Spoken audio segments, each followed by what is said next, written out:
नमस्कार प्रिय विद्यार्थियों। कल हमने राजनीति विज्ञान द्वितीय प्रश्न पत्र के अंतर्गत पाठ्यक्रम की चर्चा की थी। उसमें मैंने आपको बताया था कि हम पहला जो विचारक हैं जिसका अध्ययन हमें करना वो है प्लेटो। प्लेटो का जो टॉपिक है उनका अध्ययन करने से पहले सर्वप्रथम हम प्लेटो के बारे में कुछ जानकारी लेंगे तथा समझेंगे कि प्लेटो कहाँ का रहने वाला था, प्लेटो ने कौन कौन सी पुस्तकें लिखी, प्लेटो का जीवन चक्र कैसा था। तो मैं आपको बताना चाहूंगा विद्यार्थियों, प्लेटो का जन्म एथेंस नामक नगर में हुआ था और ये एथेंस जो है ये यूनान नामक देश में है। प्लेटो का जो जन्म है वो ईसा से लगभग 428 ईसा पूर्व हुआ था। 428 ईसा पूर्व प्लेटो का जन्म एथेंस नामक शहर में हुआ था। उसके जो पिता थे उनका नाम था अरिस्तोन। प्लेटो के पिता का नाम था अरिस्तोन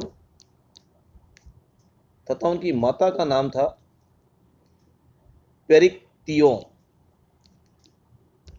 पेरिक्तियोन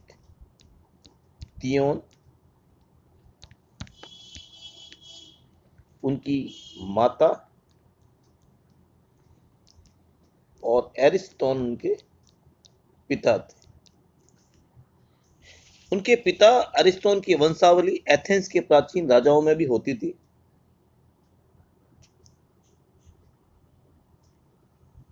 और मातृकुल का संबंध एथेंस में सुप्रसिद्ध कानूनों का निर्माण करने वाले सोलन के साथ था।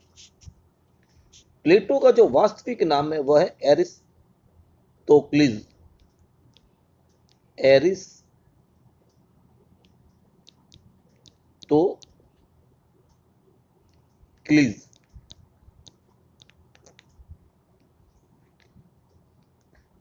एरिस्टोक्लिस का मतलब होता है, उसके कंधे जो थे भरे हुए चौड़े थे, इसी कारण उसके शिक्षक ने उसे प्लाटोन नाम भी कहा।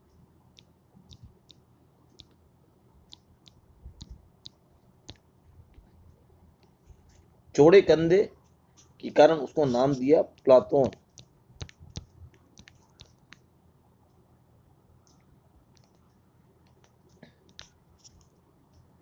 और ये प्लाटोन नाम से उनका नाम धीरे धीरे प्लेटो पड़ा। प्लेटो शब्द का अर्थ होता है चौड़ा चपटा। प्लेटो शब्द का शुद्ध यूनानी उच्चारण होता है प्लातून। अरबी में इसी का विकृत रूप अफलातून है। धीरे धीरे प्लातून के स्थान पर कालांतर में प्लेटो शब्द का व्यापक प्रयोग किया जाने लगा। युवा अवस्था में ही प्लेटो क्रांतिकारी विचारों से ओतप्रोत था। अधिकांश युवकों की भांति वह भी समझता था कि उसका जन्म राजनीति में भाग लेने के लिए ही हुआ है। अपने जीवन के संध्या काल में प्लेटो ने स्वयं लिखा कि युवा अवस्था में मैं अन्य युवकों की तरह मैंने भी सोचा था कि बालिग होते ही मैं राजनीति में भाग लूंगा, लेकिन विधि का कुछ दूसरा ही विधान था। प्लेटो एक अच्छा राजनीतिज्ञ नहीं बन पाया, जबकि वो अच्छा राजनीतिज्ञ बनना चाहता था। वो राजनीतिज्ञ नहीं बन पाया और वो बन गया दार्शनिक, फिलोसोफर। प्लेटो फिलोसोफर बन गया। जिस एथेंस में प्लेटो का जन्म हुआ था वह यूनान का उस समय का सबसे महान नगर राज्य था। परंतु जैसे जैसे प्लेटो की आयु बढ़ती गई उसने एथेंस को स्पार्टा के साथ 30 वर्षों तक एक युद्ध में लड़ते देखा और उस युद्ध का नाम है पेलोपोनेसिया। पेलोपोनेसिया। ये पेलोपोनेसिया का जो युद्ध है वह एथेंस और एक और शहर है स्पार्टा। एथेंस और स्पार्टा के अंदर लगातार युद्ध होता रहता था। 30 वर्षों तक प्लेटो ने इसको देखा और अंत में उसने एथेंस में को हारते हुए देखा। प्रजातंत्र को अपने चरम उत्कर्ष से सर्वनाश की ओर गिरते देखा। जो एथेंस गुणों की खान था उसे गुणहीन होते देखा। यद्यपि प्लेटो और राजनीति की युगल जोड़ी उपयुक्ति होती, परंतु 30 व्यक्तियों के शासन के क्रूर हिंसक एवं दमनपूर्ण क्रियाकलापों को देखकर उसका खून खौलने लगा और उसे राजनीति से क्या हो गई? विरक्ति। उसे राजनीति से विरक्ति हो गई। वह राजनीति से अब दूर रहने लगा। 18 से 20 वर्ष की आयु में प्लेटो सुकरात के संपर्क में आया। परीक्षा में यह प्रश्न पूछा जा सकता है कि प्लेटो का गुरु कौन था? प्लेटो को जो गुरु था उसका नाम था सुकरात। इसको हम थोड़ा सही कर देते हैं। प्लेटो के गुरु का नाम था सुकरात। वैसे दोनों के व्यक्तित्व में बुनियादी अंतर था। सुकरात एक साधारण शिल्पकार का पुत्र था, जबकि एक प्लेटो कुलीन का पुत्र था। सुकरात चपटी नाक और मोटे होठ वाला कुरूप व्यक्ति था, जबकि प्लेटो बहुत सुंदर व्यक्ति था। जब सुकरात को विषपान का दंड दिया गया तो प्लेटो की आयु 28 वर्ष की थी। प्लेटो पर इस घटना का गहरा प्रभाव पड़ा और उसने राजनीति से विरक्त होकर दर्शन की ओर आकृष्ट किया। इस घटना ने उसे ये उद्घोषणा करने के लिए प्रेरित किया कि जब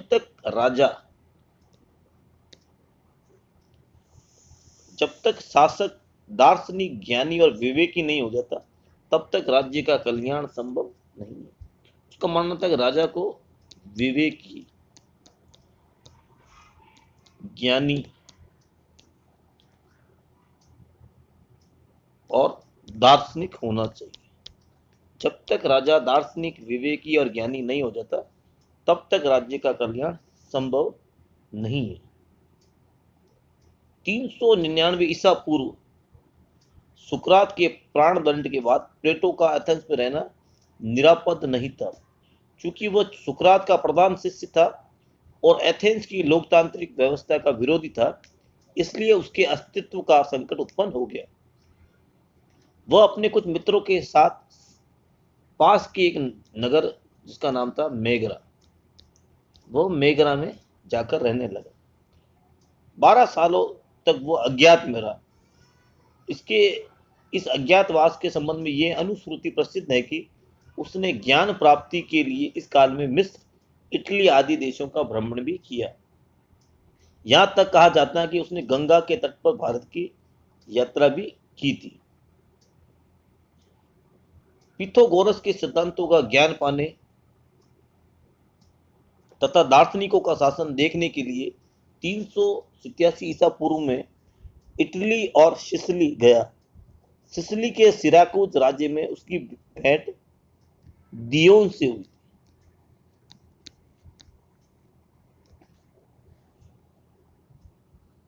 जो कि अत्यंत सुसंस्कृत व्यक्ति एवं वहां के राजा दियोनिसियस प्रथम से हुई। उसकी प्रेरणा से वह दियोनिसियस को दार्शनिक शासक बनाने को तैयार हो गया। किंतु जब उसने रिपब्लिक के सिद्धांतों को पाठ पढ़ाते हुए दियोनिसियस के अन्याय और निरंकुश शासन की आलोचना की, तो वो उसकी शिक्षाओं से मुकरने लगा।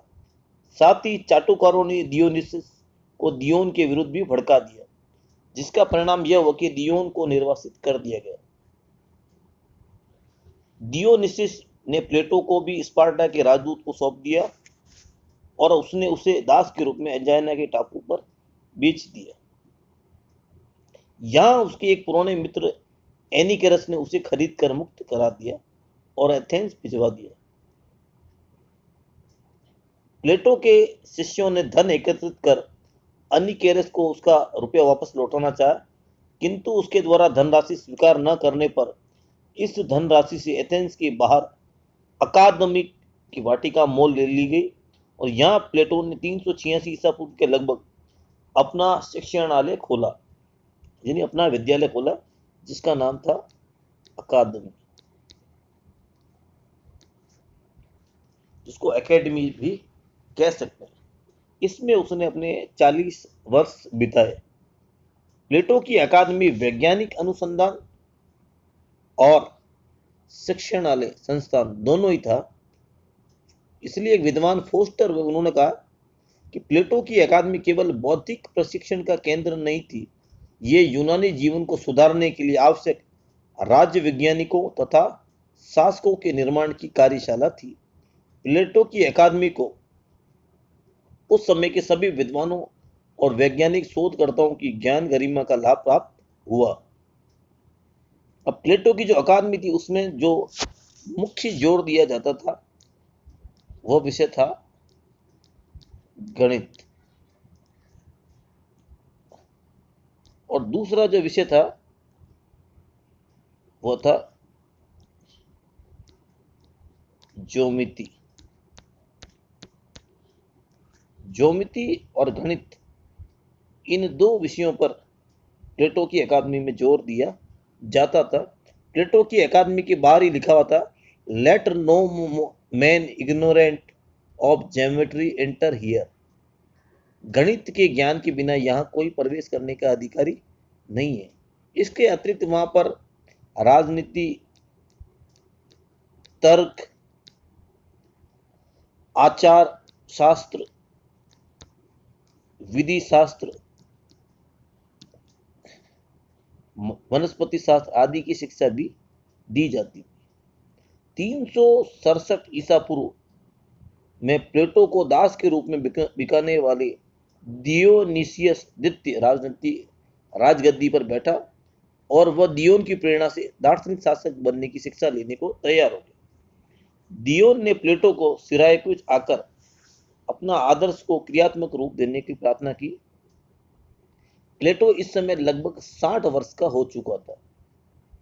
उसका सिराकुज का पहला जो अनुभव था वह दुखपूर्ण था। फिर भी वह यह सोचकर वहां गया कि उसके वहां न जाने से उसका विद्यालय दोनों स्वप्नदृष्टा यानी काल्पनिक और अव्यवहारिक माने जाएंगे।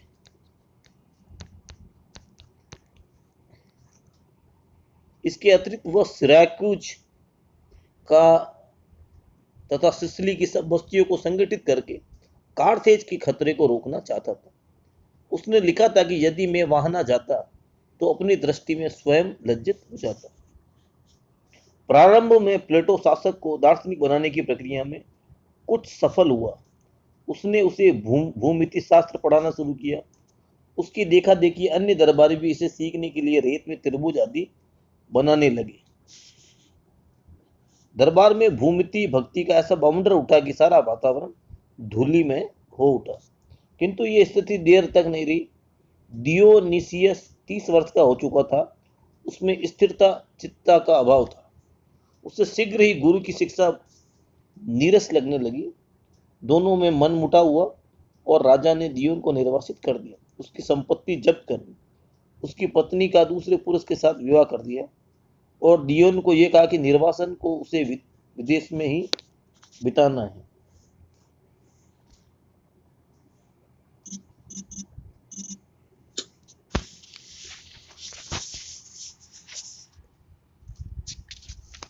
अब यहां तक हमने प्लेटो की जीवन के बारे में पढ़ा। उसके बाद 362 ईसा पूर्व डियोनिसियस द्वितीय ने स्वयं प्लेटो से सिराक्यूज आने का आग्रह किया। उसे आश्वासन दिया कि उसके उपदेशों का पालन करेगा। दियोन अभी तक निर्वासित था। पिछले कटु अनुभव के कारण प्लेटो तीसरी यात्रा करने को इच्छुक नहीं था। प्लेटो वहां जाना तैयार नहीं था। इन असफलता ने प्लेटो की संपूर्ण आदर्शवादी चिंतन श्रृंखला को तोड़ दिया। अतः अब तक प्लेटो कल्पनावादी था, आदर्शवादी था। इसको तोड़कर प्लेटो अब यथार्थ की ओर उन्मुख हुआ। 81 वर्ष की आयु में प्लेटो ने अपने किसी शिष्य के आग्रह पर रात को एक विवाह समारोह में सम्मिलित हुआ। उसके शोरगुल से परेशान होकर वह दूसरे कमरे में चला गया। प्रातः जब गुरु से आशीर्वाद लेने के लिए उस कमरे में प्रवेश किया तो प्लेटो का निधन हो चुका था। संक्षेप में कहा जाए तो प्लेटो के सामने सबसे बड़ी चुनौती यह थी कि राजनीतिक शक्ति और सत्य के प्रेम को एक ही व्यक्ति में कैसे संयुक्त किया जाए। यद्यपि वो दार्शनिक था, फिर भी उसने इस चुनौती का मुकाबला किया। सिराक्यूज की यात्रा यह सिद्ध कर देती कि वो केवल उपदेश देने वाला व्यक्ति नहीं था। प्लेटो की जब निधन हुआ तो उसकी ख्याति चारों ओर फैल गई। उसकी अकादमी ने एथेंस के विद्यापीठों में अग्रणी स्थान प्राप्त कर लिया। अब प्लेटो की जो जन्म है वो उसको हमने संक्षेप में पढ़ा। अब देखते हैं कि प्लेटो की प्रमुख रचनाएं कौन कौन सी, प्लेटो ने कौन कौन सी पुस्तकें लिखी। तो प्लेटो की जो मुख्य पुस्तक है वह है, ये परीक्षा में भी पूछा जाता है, प्लेटो की जो मुख्य पुस्तक है उसका नाम है रिपब्लिक।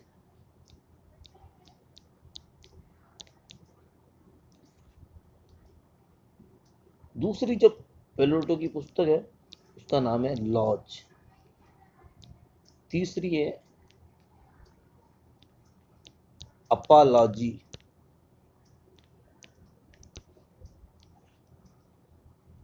क्रीटो।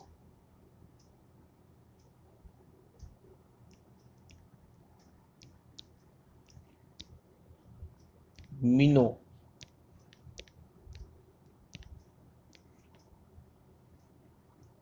इसके अलावा स्टेट्समैन, ये भी एक प्लेटो की प्रमुख पुस्तक है।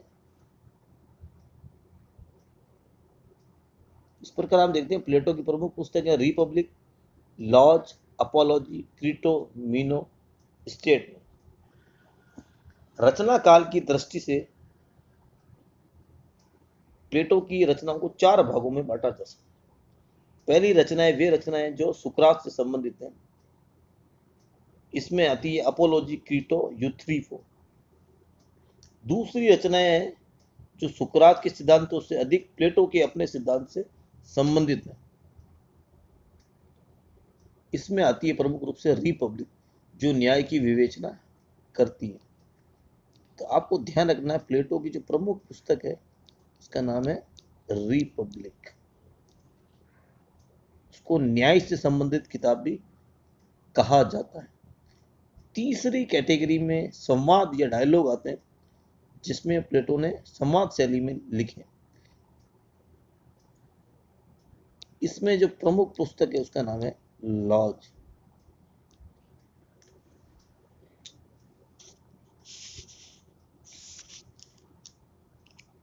प्लेटो की जो रचना है उसके बारे में जॉर्ज एच सेबाइन ने लिखा है कि प्लेटो ने रिपब्लिक की रचना अपना विद्यालय स्थापित करने के एक दशक के भीतर की। इस समय तक उसके विचार परिपक्व हो चुके थे, तथापि उसकी आयु अधिक नहीं थी। प्लेटो का विचार रिपब्लिक को एक समय के ग्रंथ के रूप में प्रस्तुत करना था।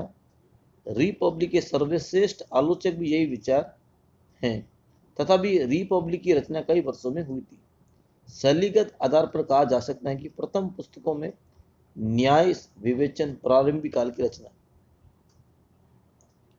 न्याय विवेचन प्लेटो के प्रारंभिक रचना, जबकि बुढ़ापे में वृद्धावस्था में उसकी जो पुस्तक है वो है लॉज।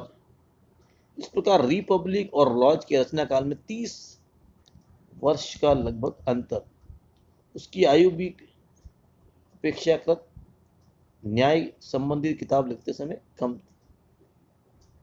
स्टेटमेंट की जो रचना है वो लगभग बुढ़ापे और जवानी दोनों के बीच में लिखी गई। संभवतः वह रिपब्लिक की अपेक्षा लॉज के निकट लिखा गया था। तो इस प्रकार आज हमने देखा कि प्लेटो यूनान का एक प्रमुख राजनीतिक विचारक हैं और हमने प्लेटो के माता पिता उनका जीवन काल और प्लेटो ने कौन कौन सी पुस्तकें लिखी, इन सब के बारे में अध्ययन किया।